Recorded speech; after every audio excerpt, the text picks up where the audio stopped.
Hello प्यारे बच्चों, स्वागत है आप सभी का एक बार फिर से स्टडी विद अनीस सर के इस प्यारे से यूट्यूब चैनल पर। तो बच्चों, आज का जो हमारा टॉपिक है वो क्लास 12th के फिजिक्स का है। क्योंकि हमारा टॉपिक क्या है कि कूलाम का नियम है ना, तो हम आज कूलाम के नियम से संबंधित सारी चीज़ों को डिस्कस करने वाले हैं, है ना।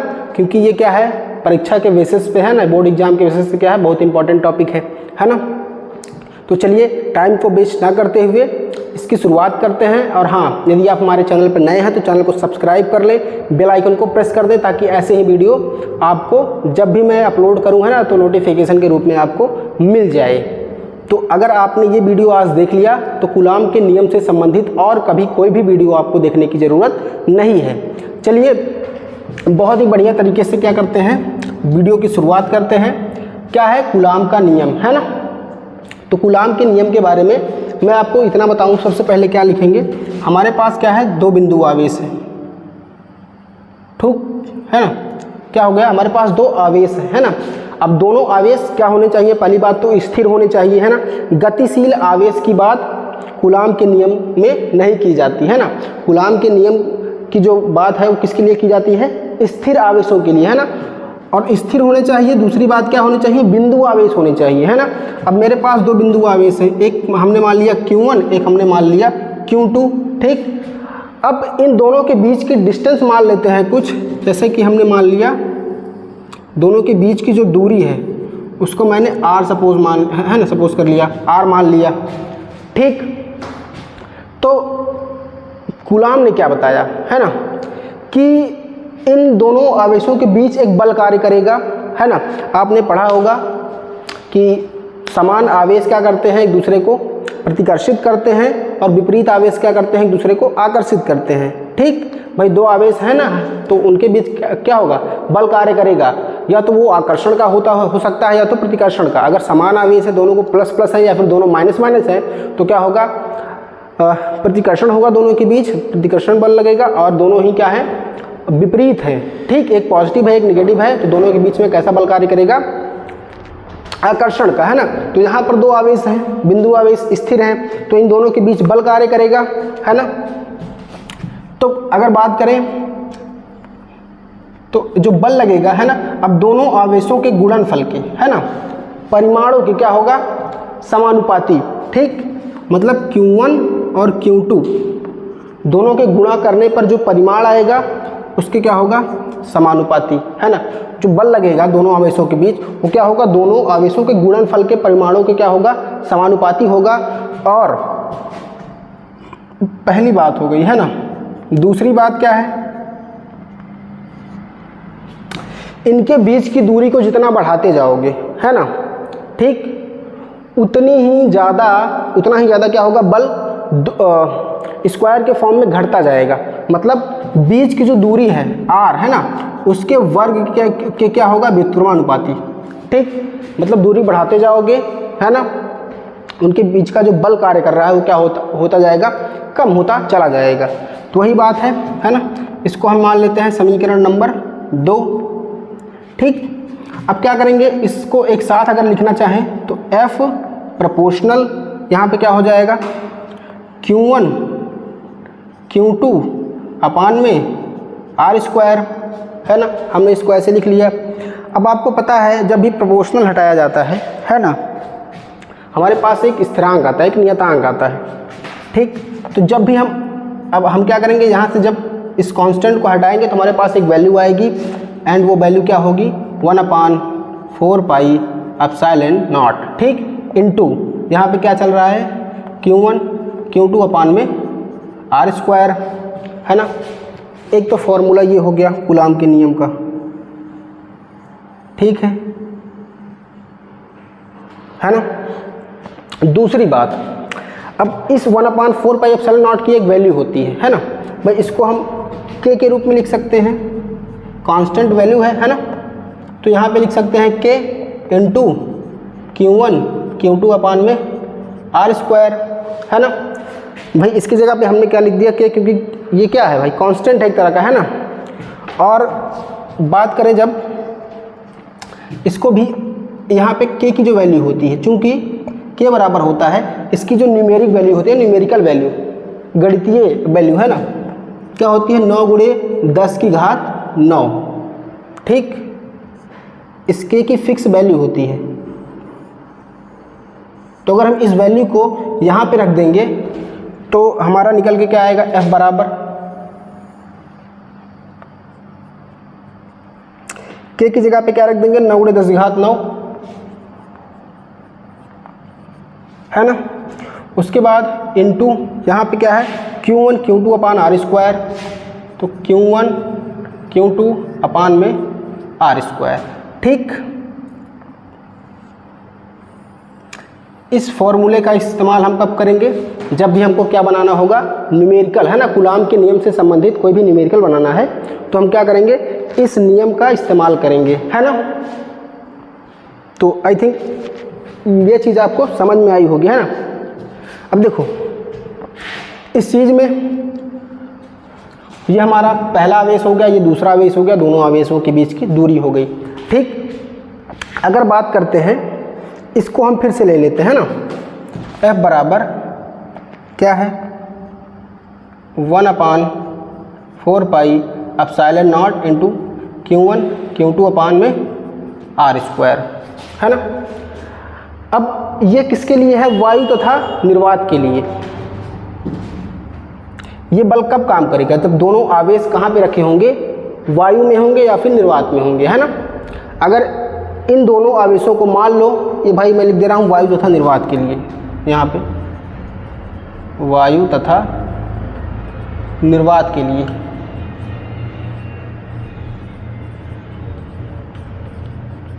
ठीक।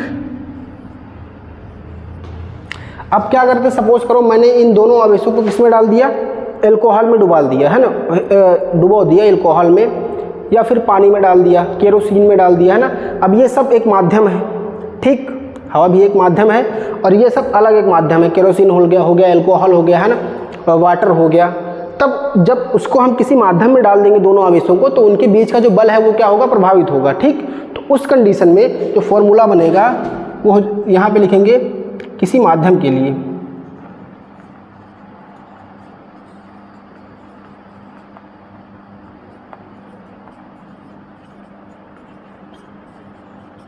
क्या हो जाएगा, F is equal to 1/4 pi epsilon naught, है ना।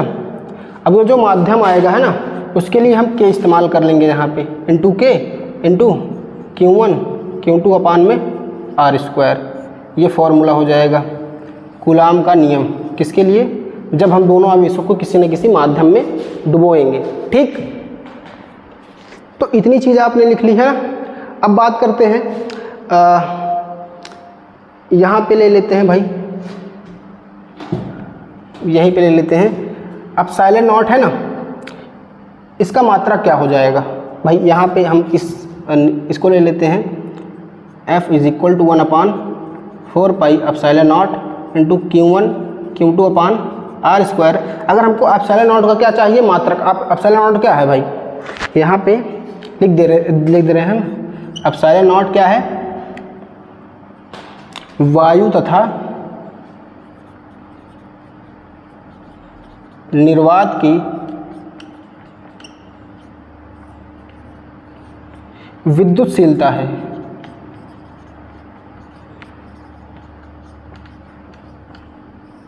और इसकी जो वैल्यू होती है, फिक्स वैल्यू होती है 8.85, ठीक, 4 × 10⁻⁻12।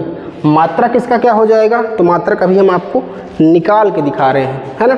तो इसको यहाँ पे लेके जाएंगे, एप्सिलॉन नॉट बराबर 1/4 पाई, F यहाँ पे आ जाएगा, ठीक, इंटू Q1 Q2 अपान में R स्क्वायर, है ना। अभी क्या कर सकते हैं, अब देखो एप्सिलॉन नॉट बराबर क्या हो जाएगा, इसका मात्रक निकाल रहे हैं, तो 1/4 पाई 4 पाई क्या है, कांस्टेंट वैल्यू, इसका कोई मात्रक नहीं होता भाई, 4 पाई का कोई मात्रक नहीं होता। लेकिन यहाँ पे क्या है, F मतलब फोर्स, फोर्स क्या है, बल है, बल का मात्रक क्या होता है, न्यूटन। तो 1/, क्या हो जाएगा, न्यूटन इंटू क्यों क्या है, आवेश, आवेश का मात्रक क्या होता है, कूलाम, है ना। अब दोनों ही आवेश हैं तो कूलाम इंटू कूलाम, कूलाम क्या हो जाएगा, कूलाम गुणे कूलाम मतलब कूलाम स्क्वायर, तो कूलाम की घात 2 बटे में, यहाँ पे आर, आर क्या है, दोनों के बीच की दूरी, किस में मापते हैं, मीटर में, तो वर्ग है तो क्या हो जाएगा मीटर स्क्वायर। या फिर इसको हम क्या करते हैं, थोड़ा कहीं और लिख लेते हैं, वहाँ पे लिखते हैं, है ना, इसी में मिक्स हो जाएगा। इसको हम यहाँ पे निकाल देते हैं, 1/4 पाई एप्सिलॉन नॉट, है ना, एफ बराबर, तो Q1 Q2 अपान में आर स्क्वायर, ठीक। तो एप्सिलॉन नॉट यहाँ पे जाएगा, क्या हो जाएगा 1/4 पाई एफ, एफ यहाँ पे आ जाएगा इनटू Q1 Q2 अपान में आर स्क्वायर, ठीक। तो एप्सिलॉन नॉट बराबर क्या हो जाएगा 1/4 पाई का कोई मतलब नहीं, उसका कोई मात्रक नहीं होता, एफ का मात्रक क्या होता है, बल का मात्रक, फोर्स का मात्रक क्या होता है, न्यूटन भाई, तो 1/न्यूटन इनटू, अब ये आवेश है वो भी आवेश है, दोनों आवेश है, तो आवेश का मात्रक कूलाम होता है, तो कूलाम इनटू कूलाम यानी कूलाम स्क्वायर, ठीक, डिवाइड बाई आर क्या है, दोनों के आवेशों के बीच की दूरी, दूरी को किससे मापते हैं, मीटर से, अब स्क्वायर है तो क्या हो जाएगा मीटर स्क्वायर, ठीक। हालांकि स्मॉल एम में लिखते हैं, है ना, कैपिटल एम में किसको डिनोट किया जाता है, बीमा को, किसके, द्रव्यमान के, तो क्या हो जाएगा मीटर स्क्वायर, है ना, सही से लिख देते हैं भाई, मीटर स्क्वायर, ठीक। अब लिखेंगे एप्सिलॉन नॉट बराबर क्या हो जाएगा, इस न्यूटन को ऊपर लेके जाएंगे तो क्या हो जाएगा, इसकी घात अभी 1 है, ऊपर जाएगी तो क्या हो जाएगी -1, है ना। उसके बाद ये क्या है, कूलाम स्क्वायर है, ऊपर जाएगा मीटर स्क्वायर तो किसमें हो जाएगा, मीटर की पावर -2, ठीक। तो ये क्या हो गया, एप्सिलॉन नॉट की वैल्यू हो गई, है ना, सॉरी मात्रक, है ना। तो यहाँ पे क्या हो जाएगा एप्सिलॉन नॉट की वैल्यू, फुल वैल्यू अगर मैं बात करूँ तो अर्धमलॉट 5 की घात -12 न्यूटन इनवर्स, उसके बाद कूलाम स्क्वायर मीटर की पावर -2, ठीक। ये वैल्यू हो जाएगी एप्सिलॉन नॉट की।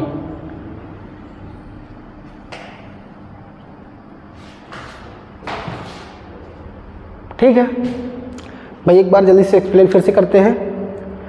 कूलाम ने बताया जब भी दो बिंदु आवेश होंगे, स्थिर बिंदु आवेश, ठीक, इतना जरूर बोलना है, स्थिर बिंदु आवेश, है ना। हालांकि मैं अभी नियम को लिख दूंगा यहाँ पे, है ना, कि जब भी दो बिंदु स्थिर बिंदु आवेश हैं, है ना, तो उनके बीच जो बल कार्य करेगा, अब देखो वो दोनों धनात्मक भी हो सकता है, ऋणात्मक भी हो सकता है, या फिर एक धनात्मक एक ऋणात्मक हो सकता है ना। तो यहाँ पे या तो प्रतिकर्षण या तो आकर्षण बल लगेगा। अगर दोनों समान आवेश है, मतलब दोनों ही धनात्मक है या फिर दोनों ही ऋणात्मक है, तब कैसा बल कार्य करेगा, प्रतिकर्षण का, लेकिन एक पॉजिटिव है एक नेगेटिव है, तो कैसा बल कार्य करेगा, आकर्षण का, है ना। और तो क्या होगा कि उनके बीच जब बल कार्य करेगा, है ना, तो उन दोनों आवेशों के गुणनफल के परिमाण, है ना, गुणनफल के परिमाण के क्या होगा, समानुपाती, ठीक। और बीच की दूरी के वर्ग की क्या होगा, व्युत्क्रमानुपाती, मतलब दूरी बढ़ाओगे दोनों आवेशों के बीच की, क्या होगा, जो दोनों आवेशों के बीच बल है वो क्या होगा, कम होता चला जाएगा, है ना। तो इस चीज़ को मैंने इस इक्वेशन में लिखा है ना, दोनों को एक साथ कर दिया, ये ऊपर था तो ऊपर, ये नीचे था तो नीचे हो गया। अब इस कांस्टेंट को हटाएंगे, है ना, प्रोपोर्शनल को हटाएंगे, समानुपाती के चिन्ह को हटा दिया हमने, है ना। तो इसकी जगह पे एक वैल्यू आई 1/4 पे एप्सिलॉन नॉट, है ना। इसको हम के भी लिख सकते हैं कि कांस्टेंट है, इसका मतलब क्या होता है भाई, कोई कांस्टेंट वैल्यू ही नहीं आती है, ठीक। तो के का मान क्या होता है, न्यूमेरिकल वैल्यू, है ना, गुलाम के नियम में 9 × 10⁻9 होती है। इस चीज़ को मैंने यहाँ पे पुट कर दिया इसकी जगह पे, ठीक है भाई। मैं यहाँ पे ऐसे भी लिख दे रहा हूँ, है ना, 1/4 पाई एप्सिलॉन नॉट बराबर ही होता है क्या, 9 × 10⁻9, ठीक है। तो इसकी जगह पे मैंने ये पुट कर दिया। अब इसका इस्तेमाल आप कहाँ पे करोगे, न्यूमेरिकल बनाने के लिए, है ना। उसके बाद फिर मैंने ये इसी को उठा लिया, है ना। अब ये किसके लिए है, ये फॉर्मूला वायु तथा निर्वात के लिए, मतलब दोनों आवेश कहाँ पे रखे हूँ, वायु तथा निर्वात में रखे हूँ। लेकिन किसी माध्यम में अगर रख दिया हमने दोनों को आवेशों को, तब जो बल कार्य करेगा वो ये होगा, ठीक। वहाँ पे एक कांस्टेंट आ जाएगा कोई भी, है ना, के। उसके बाद फिर से हम इसको ले लेते हैं, है ना। अब हमको क्या करना है, एप्सिलॉन नॉट बराबर कुछ निकालना है। अगर मान लो सूत्र से हमको कभी बोल दिए कि इसका मान निकालो, है ना, तो यहाँ से निकल जाएगा। अगर हमको क्या करना है, इसका मात्रक निकालना है ना, तो हम हालांकि इसी चीज़ को हम यहाँ से फिर से किए हैं, है ना। एफ बराबर 1/4 pi epsilon not Q1 Q2 upon R square. Epsilon not को यहाँ पे ले गए, एफ को इसकी जगह पे लेके आए। अब देखो 1/4 पाई का कोई वैल्यू मतलब मात्रक नहीं होता, लेकिन फोर्स का मात्रक क्या होता है, न्यूटन। ठीक, और ये क्या है, आवेश। आवेश का मात्रक कूलाम, तो कूलाम स्क्वायर हो जाएगा, क्योंकि कूलाम इंटू कूलाम दोनों ही आवेश है। बटे क्या है, आर स्क्वायर, तो आर मतलब दूरी है, दूरी का मात्रक मीटर होता है, तो कूलाम स्क्वायर बटे मीटर स्क्वायर। ठीक, ये वायु तथा निर्वात की विद्युतशीलता है। ठीक, और ये एप्सिलॉन नॉट क्या है, मतलब इसकी जो पूरी वैल्यू होती है, न्यूमेरिकल वैल्यू क्या होती है, 8.85 × 10⁻⁻12 न्यूटन इनवर्स कूलाम स्क्वायर की पावर, और उसके बाद मीटर की पावर -2। ठीक, इसका स्क्रीनशॉट आप लोग ले लीजिए। उसके बाद क्या करते हैं, कूलाम के नियम को लिख के बताते हैं ना कि क्या होता है कूलाम का नियम।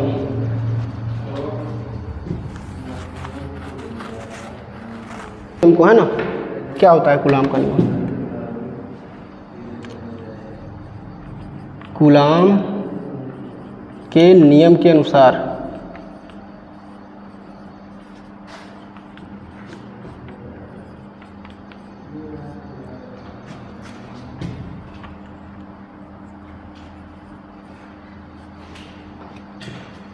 क्या करेंगे, लिखेंगे, किन्हीं दो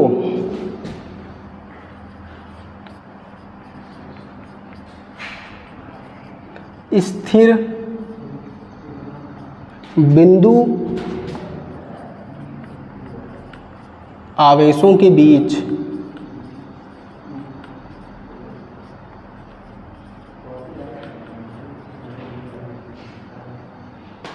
लगने वाला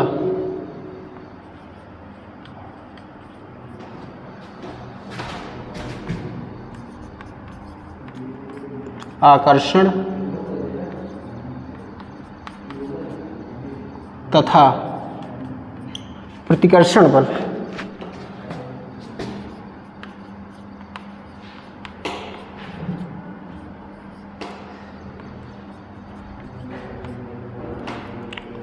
भाई दोनों आवेशों के बीच में आकर्षण बल भी हो सकता है, प्रतिकर्षण भी हो सकता है, क्योंकि हमको पता नहीं है ना कि हमने पॉजिटिव लिया है कि नेगेटिव लिया है।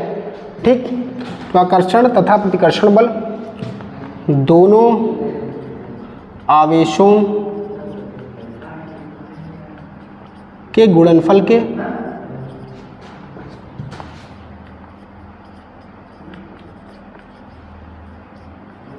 परिमाणों के समानुपाती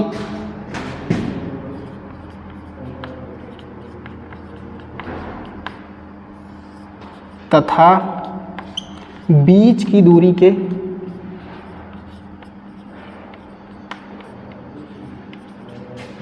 वर्ग के व्युत्क्रमानुपाती होता है।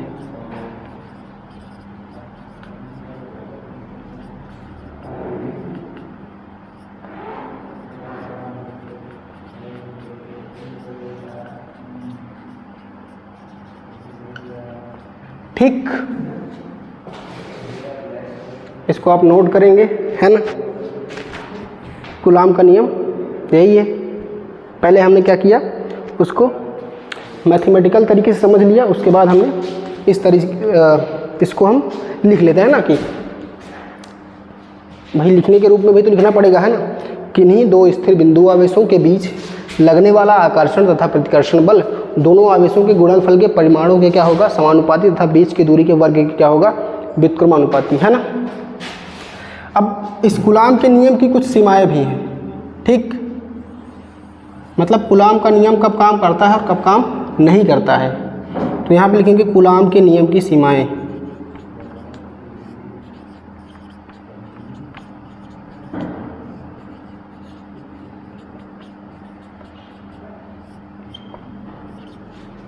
क्या हो जाएंगी, पहला, दोनों ही जो आवेश है ना वो क्या होना चाहिए, बिंदु आवेश होना चाहिए।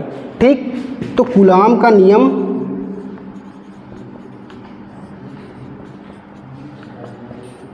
बिंदु आवेशों के लिए सत्य होता है। बिंदु आवेशों के लिए सत्य होता है।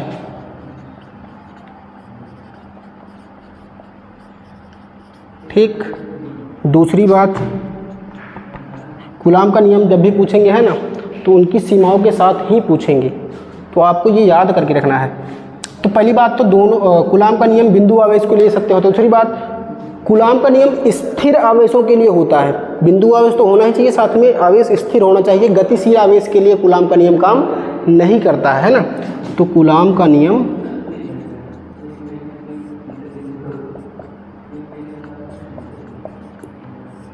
स्थिर आवेशों के लिए सत्य है।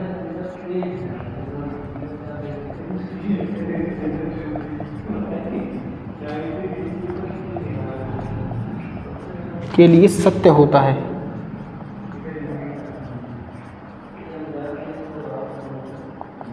ठीक।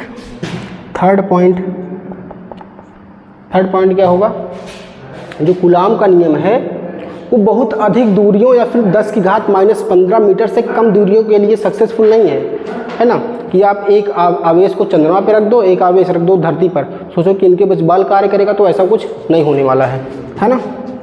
मतलब एक फिक्स दूरी होनी चाहिए, है ना, एक निश्चित दूरी। तो कूलाम का नियम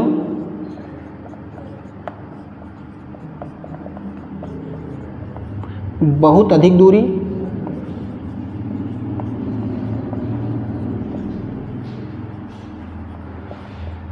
तथा 10 की घात -15 मीटर की कम दूरियों के लिए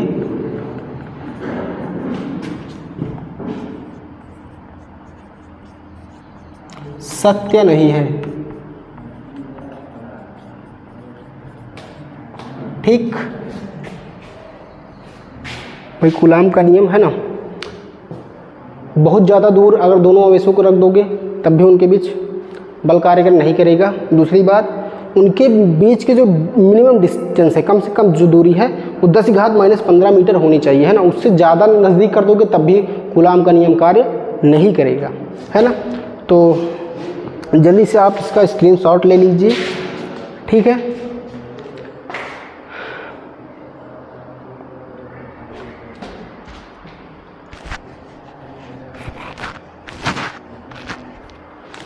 चलिए,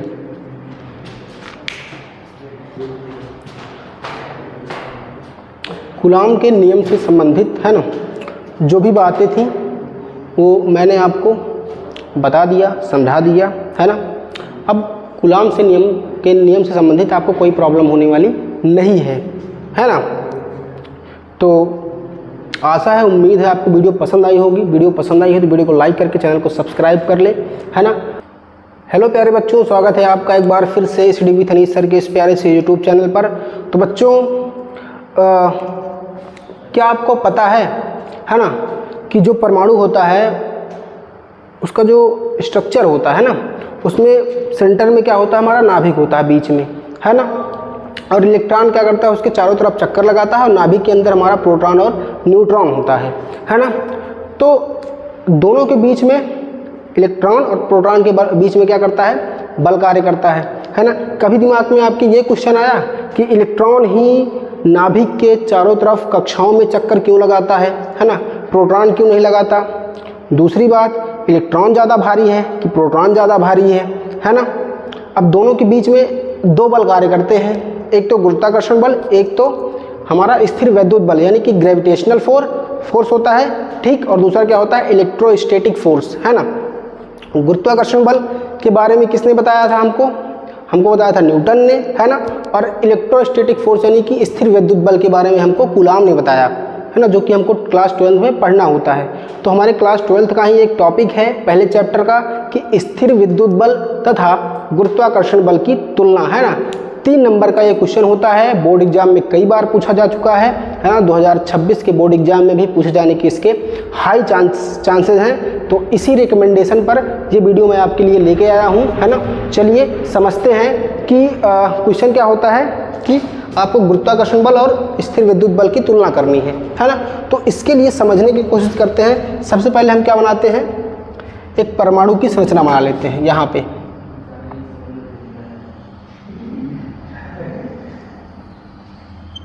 ये हमने एक परमाणु बना लिया, ठीक। बीच में हम बना ले रहे हैं इसका नाभिक, हो गया, है ना। अब नाभिक में आपको पता है प्रोटॉन होता है और न्यूट्रॉन होता है। प्रोटॉन पे क्या होता है, पॉजिटिव चार्ज होता है और यहाँ पे क्या करता है, बाहरी कक्षा में इलेक्ट्रॉन क्या करता है, चक्कर लगाता है इसका, है ना, इस परमाणु का। और इलेक्ट्रॉन पे क्या होता है भाई, माइनस चार्ज होता है, ठीक है। इलेक्ट्रॉन पे क्या होता है, माइनस चार्ज होता है ना। अब आपको पता है किसी भी चीज़ को, है ना, अगर सर्कुलर मोशन करवाना है, यानी कि क्या बोलते हैं उसको, सर्कुलर मोशन भाई, है ना, वृत्तीय गति, है ना, वृत्तीय गति करवानी है, तो उसके लिए पर्याप्त मात्रा में सेंट्रीपिटल फोर्स यानी कि अभिकेंद्र बल की आवश्यकता होती है। जैसे कि अगर हमारे पास एक बच्चा है कोई, है ना,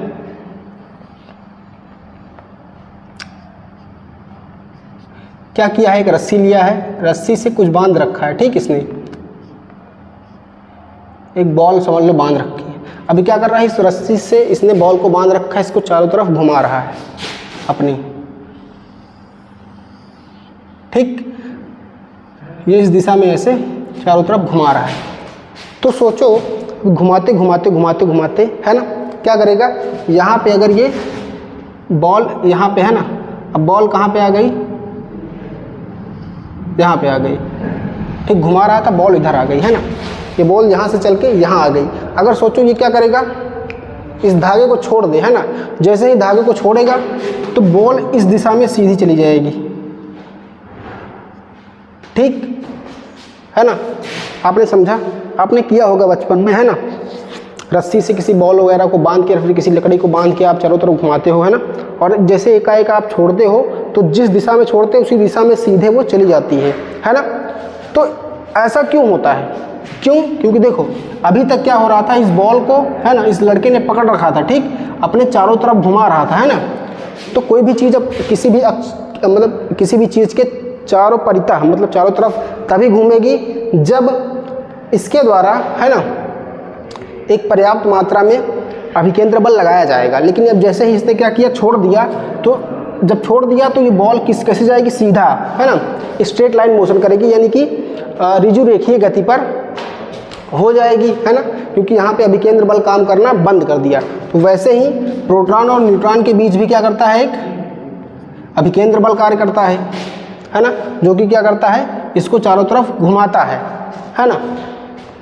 तो देखो यहाँ पर प्रोटॉन और न्यूट्रॉन के बीच में दो तरह का बल कार्य कर रहा है, एक तो स्थिर विद्युत बल, दूसरा गुरुत्वाकर्षण बल। सबसे पहले आपको ये जान लेना चाहिए कि प्रोटॉन हमेशा सेंटर में क्यों होता है, मतलब न्यूक्लियस के अंदर, है ना, और इलेक्ट्रॉन इसके चारों तरफ चक्कर क्यों लगाता है। तो इसके लिए अगर आपको समझना है तो सबसे पहले आपको समझना पड़ेगा कि हमारा सोलर सिस्टम, है ना,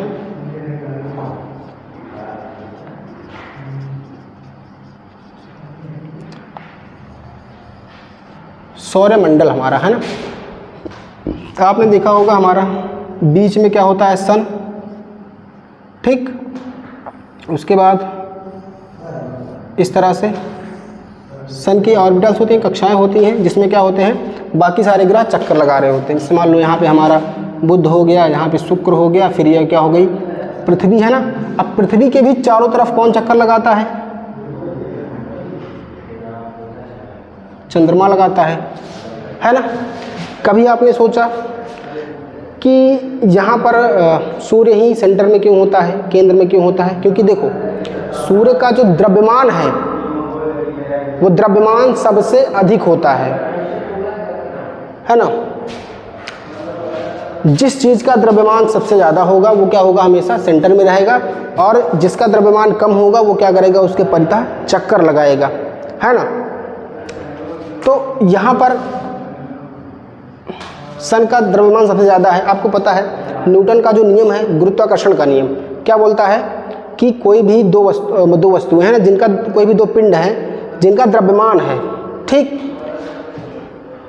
तो अगर उनका द्रव्यमान है तो वो दोनों क्या करेंगे, एक दूसरे को आकर्षित करेंगे। और ये नियम कहीं पे भी लागू होगा, है ना, धरती के अंदर भी, धरती के बाहर भी, ब्रह्मांड में कहीं पर भी ये नियम लागू होगा कि अगर दो द्रव्यमान वाली वस्तुएं हैं तो उनके बीच में क्या करेगा, आकर्षण बल काम करेगा, है ना। तो यहाँ पर इलेक्ट्रॉन का भी देखो अपना द्रव्यमान है, मास ऑफ इलेक्ट्रॉन क्या है, इलेक्ट्रॉन का द्रव्यमान क्या होता है 9.1 × 10⁻³ kg, ठीक। और प्रोटॉन का भी अपना द्रव्यमान होता है, तो मास ऑफ प्रोटॉन क्या है,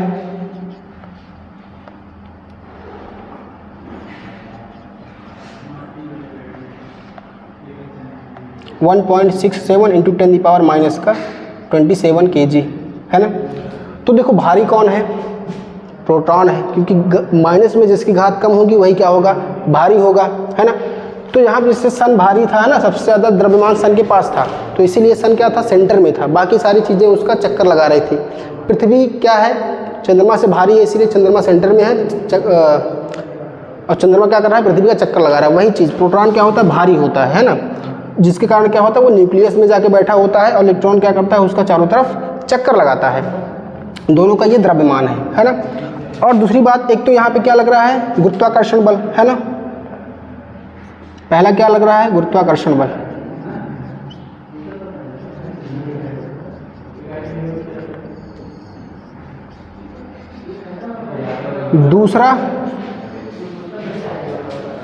दूसरा कैसा बल कार्य करेगा।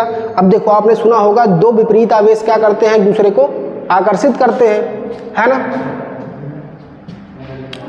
तो प्रोटॉन पे क्या है, पॉजिटिव चार्ज है, इलेक्ट्रॉन पे क्या है, नेगेटिव चार्ज है। तो दोनों पे अलग अलग आवेश है ना। तो मतलब अब यहाँ पे धन आवेश है, यहाँ पे ऋण आवेश है ना। तो यहाँ पे कौन सा बल काम करेगा, स्थिर विद्युत बल।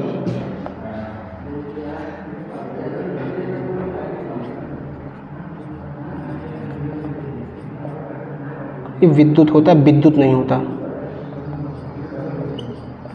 ठीक। दो तरह का बल कार्य कर रहा है, एक स्थिर विद्युत बल जो कि मतलब पॉजिटिव और नेगेटिव चार्ज के कारण दोनों एक दूसरे को क्या कर रहा है, आकर्षित कर रहा है, जो कि हमको कूलाम ने बताया है ना। और दूसरी बात, दोनों का आपस में द्रव्यमान है ना। तो द्रव्यमान के कारण भी क्या कर रहे हैं, एक दूसरे को आकर्षित कर रहे हैं, जो कि किसने बताया है, न्यूटन ने बताया है अपने नियम में, है ना। तो कौन सा बल उत्तरदायी है इस इलेक्ट्रॉन को नाभिक के चारों ओर, है ना, सर्कुलर मोशन करवाने के लिए, वृत्तीय गति करवाने के लिए कौन सा ज़्यादा उत्तरदायी है, मतलब किस बल के कारण इलेक्ट्रॉन नाभिक के चारों ओर चक्कर लगाता है। तो उसी चीज़ की गणना करने के लिए आता है ना। बोर्ड एग्जाम में 3 नंबर का क्वेश्चन होता है और बच्चे इसको छोड़ के चले जाते हैं, क्योंकि वहाँ पे चीज़ों को समझ के नहीं जाते ना। सोचे हैं कि डेरिवेशन है, याद कर लेंगे, रट लेंगे, ठीक। तो अगर आप समझे रहेंगे तो फिर दिक्कत नहीं होगी। तो चलिए क्या करते हैं भाई, इसको मिटा के इसको सॉल्व करने की कोशिश करते हैं। यहाँ पे आपको गणितीय रूप में इसको समझाना है। तो सबसे पहले लिखेंगे गुरुत्वाकर्षण के नियम से, गुरुत्वाकर्षण बल, है ना, बल से, ठीक। तो गुरुत्वाकर्षण बल F के बारे में आपने पढ़ा होगा। F बराबर क्या होता है, कैपिटल G m1 और m2 अपान r स्क्वायर।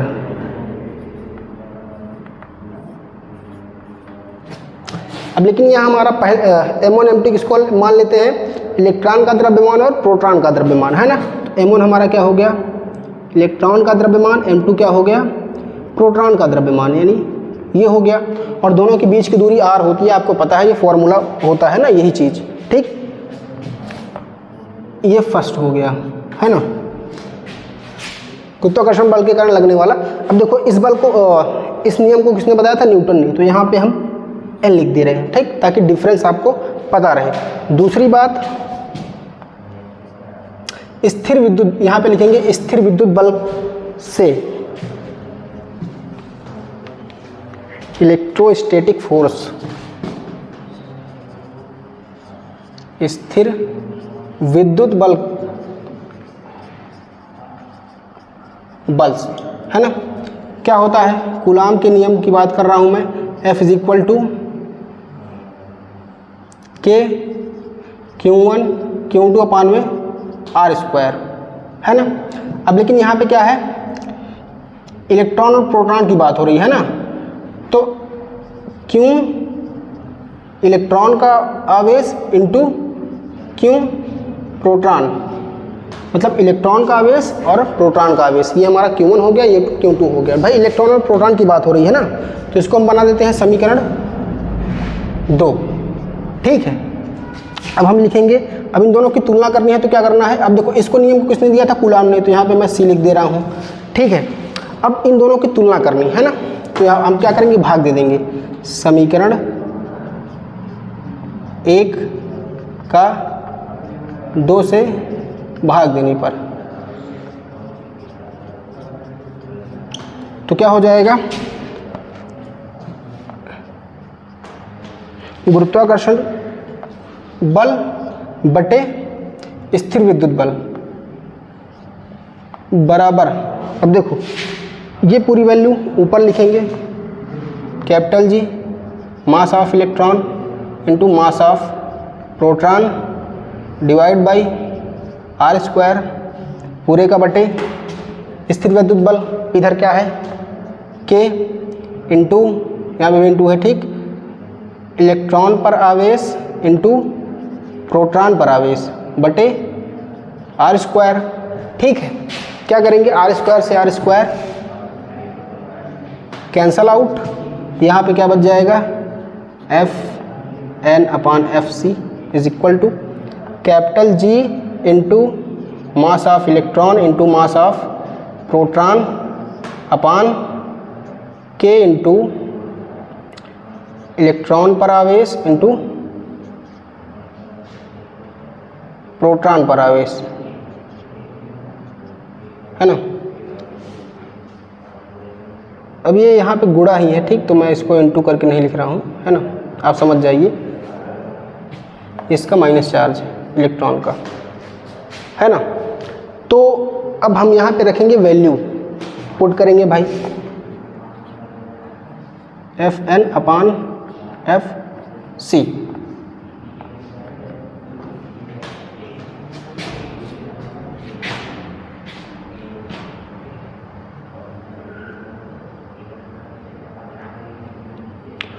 आई थिंक एक मिनट रुकिए, हाँ ये पहला नियम हो गया, मतलब इनका ग्रेविटेशनल का हो गया, और ये हो गया स्थिर विद्युत बल। ठीक है, तो हम क्या कर रहे हैं, 2 से 1 में डिवाइड करेंगे भाई।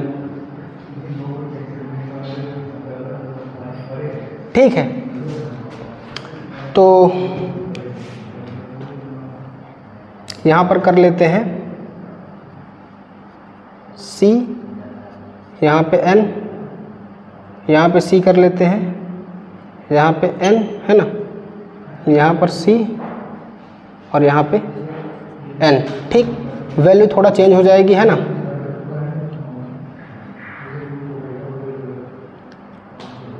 कूलाम के नियम के अनुसार जो लगेगा K इंटू इलेक्ट्रॉन पर आवेश और प्रोटॉन पर आवेश। ठीक, और यहाँ पे क्या हो जाएगा,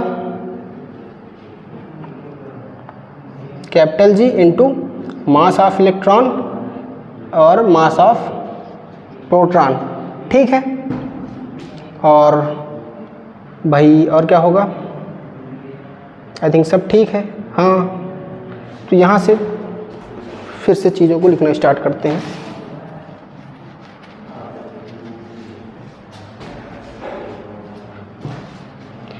भाई यहाँ पे बट्टे में क्या था, दोनों के आर स्क्वायर, यहाँ पे भी क्या था आर स्क्वायर, है ना, जो कि क्या हो जाएगा, ख़त्म हो जाएगा। तो F C upon F N, ठीक, इज इक्वल टू, ऊपर क्या बचेगा, के इलेक्ट्रॉन पर आवेश प्रोटॉन पर आवेश बटे कैपिटल जी, है ना, यहाँ पे मास ऑफ इलेक्ट्रॉन और मास ऑफ प्रोटॉन। ठीक, तो F C upon F N is equal to क्या हो जाएगा, क्यों, है ना, के की वैल्यू मैंने कूलाम के नियम में क्या होती है, 9 × 10⁹। ठीक है, गुणे इलेक्ट्रॉन और प्रोटॉन पर आवेश क्या होता है, एक इलेक्ट्रॉन पर आवेश क्या होता है, 1 × 10⁻⁻⁶, सॉरी 1.6 × 10⁻⁻⁹, है ना।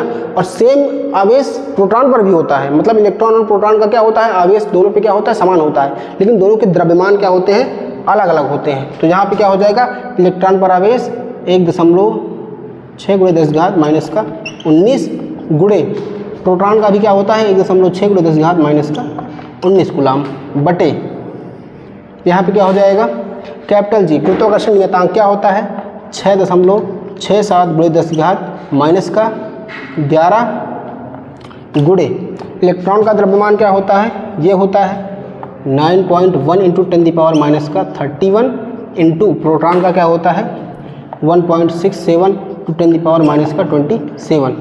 ठीक, ये चीज़ हो गई है ना।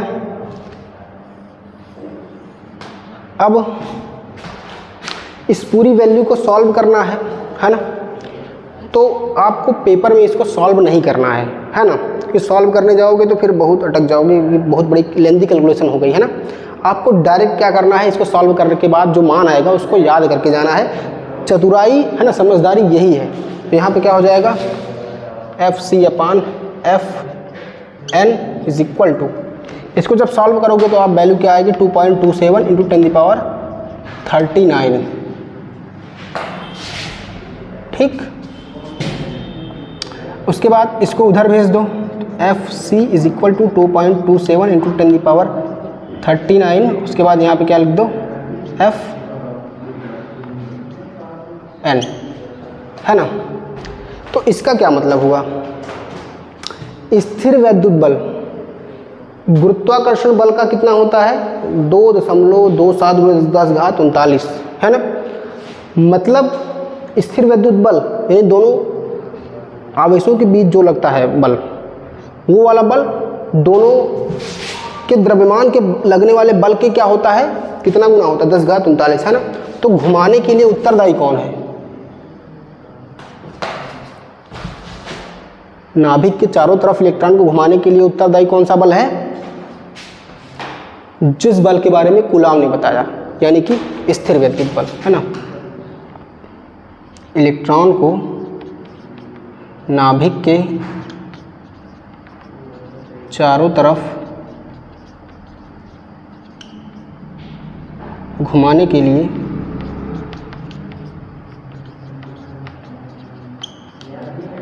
स्थिर विद्युत बल उत्तरदायी होता है।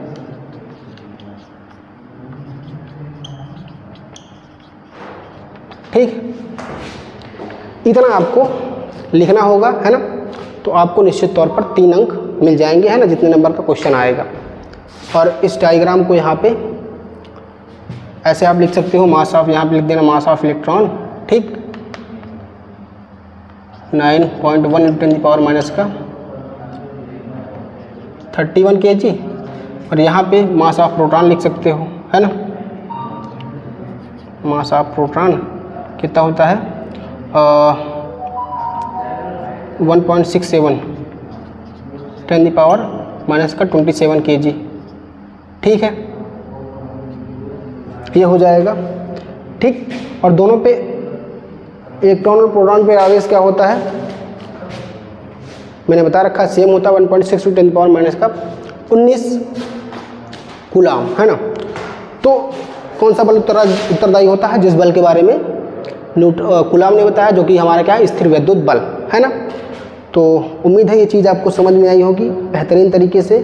बस यहाँ से यहाँ आपको ये कॉन्सेप्ट समझना था, बाकी ये क्या है कैलकुलेशन है, सिंपल से इसको आप कर सकते हो है ना। तो वीडियो पसंद आई हो, वीडियो को लाइक करके चैनल को सब्सक्राइब कर लें, अपने दोस्तों के साथ शेयर कर दें है ना। और सब्सक्राइब करेंगे तो निश्चित तौर पर इससे हमें मोटिवेशन मिलेगा और मेहनत से ज़्यादा काम करने के लिए। तो लास्ट में एक ही बात कहूँगा कि एक प्यारा सा कमेंट जरूर कीजिएगा है ना। अगर आप कोई सुझाव देना चाहते हैं तो निश्चित तौर पर कमेंट सेक्शन आपके लिए खाली है, आप सुझाव दे सकते हैं है ना, उस पर हम ज़रूर अमल करेंगे। तो मिलते हैं नेक्स्ट वीडियो में, तब तक के लिए बाय, जय हिंद। पढ़ते रहिए, आगे बढ़ते रहिए।